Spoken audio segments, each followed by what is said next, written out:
Hello, today I'm filming a review of a beautiful film that I recently watched, obviously, called Manchester by the Sea. I really liked this film for a number of reasons. I mean, first and foremost, it was a genre that, I know that I like. I like intense personal dramas. And I knew it would be good because it's got that good trailer, it's got that critical acclaim. Besides just being a good film, the film has really stuck with me and made me just keep thinking about it a lot. I left the cinema and I was just like, oh, my heart. And I was cycling home with my mouth just open, what a fucking wonderful film that was. Oh, tearing up just thinking about it here. On to the review. Manchester by the Sea is a film that uses is a film that uses both trauma and loss and a mixture of the two to build together a message about masculinity and place. The more I was trying to structure this review, the more I kept having to come back to place and the centrality of place and geography and this tiny little location, which is Manchester, a small town in Maine, and the highly connected personal stories and lives that exist there that can still be contemporary, modern, rich, while still also having ties to traditional perceptions of livelihoods in the land. And what I mean by that, and this message that comes through about masculinity and place, but on the context of trauma and loss, is that the masculinity that we're presented with is what might seem a traditional rural heteromasculine fishing Northeast America ideal that's specifically related to that geographic location. So it's also a story about rurality,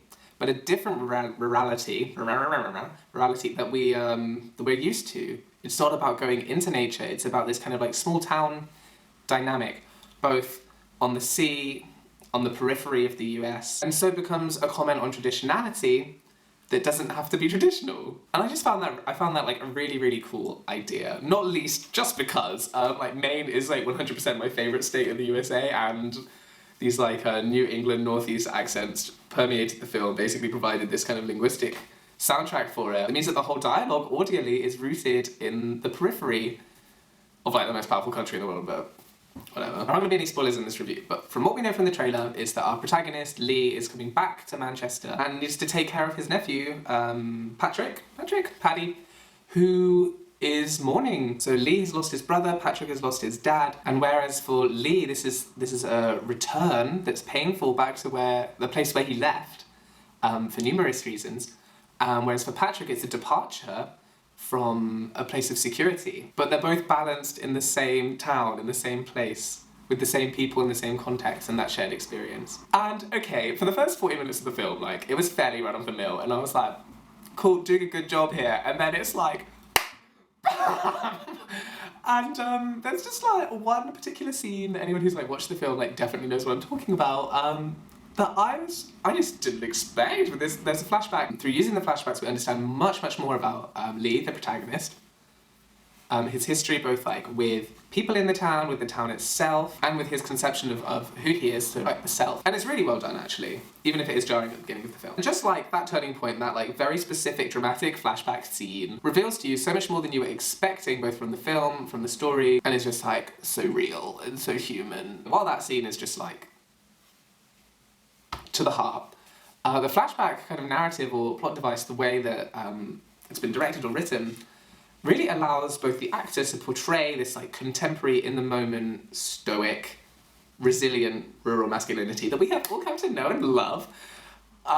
Cool. But at the same time allows the viewer to understand these really deep personal stories that make every human being. So in a way, it's a way to kind of penetrate behind this veil of masculinity, or heteronormative masculinity especially, to a truer self, and all of which is specifically centred, as the title might suggest, around Manchester by the Sea. If we're going to talk about traditional geographical aspects or representations in the film, so just of environment and space, then I thought it was done actually really well, and it was very interesting. The way that every scene was kind of domesticated almost, so played within either family or the home. And then the kind of environmental scenes was the sea and this turbulent presence upon which this turbulent, very personal drama was playing on. And this kind of almost peninsular environment in which the film was taking place, being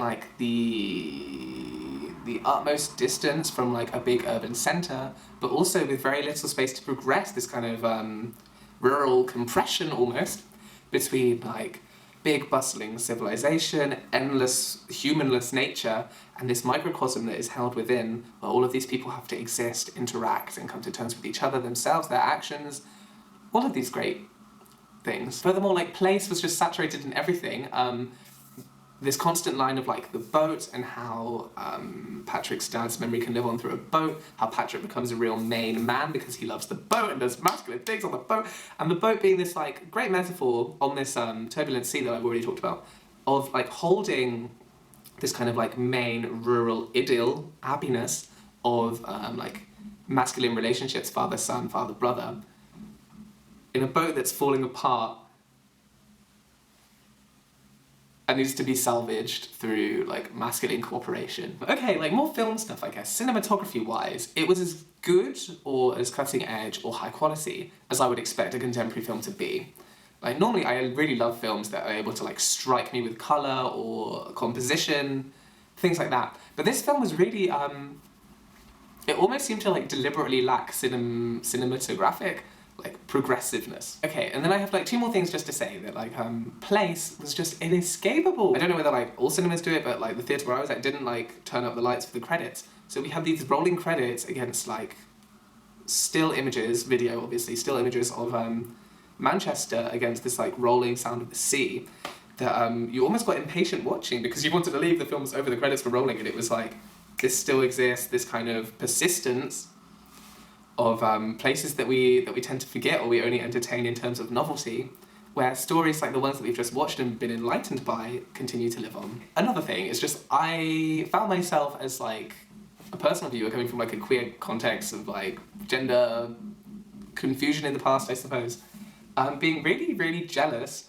of the tragic stories I was watching, of the portrayal of masculinity that can be so like sure of itself, and you can only do it with like the masculine figure. This idea of like needing to keep up appearances, needing to be strong, but also inevitably falling apart inside and letting that come out is a trope almost that we've seen like so often that we're used to, and there's a security in this kind of method. I think like the way that Patrick is made out to be this like blooming ideal man, really, like there's very few character flaws, isn't really done to like a self-critical extent. It's just laid out for the viewer to appreciate. Contemporary, modern, rural, masculine ideal that the rural can never change, and that even when smack around their chops with loss or trauma, that it persists in this kind of, I guess persistence, this is something I didn't write down, but like persistence of like masculinity, persistence of rurality against always changing ideals is going to lend itself to the film's success. So there we go, like that was my review of Manchester by the Sea. Honestly, like 10 out of 10, 9.5 out of 10 film. Not progressive in terms of race, not progressive in terms of gender. Really, the essence of the film is its almost lack of progressiveness. And I know that sounds really awful, but it definitely shows you like a certain take on masculinity that I think is worth watching.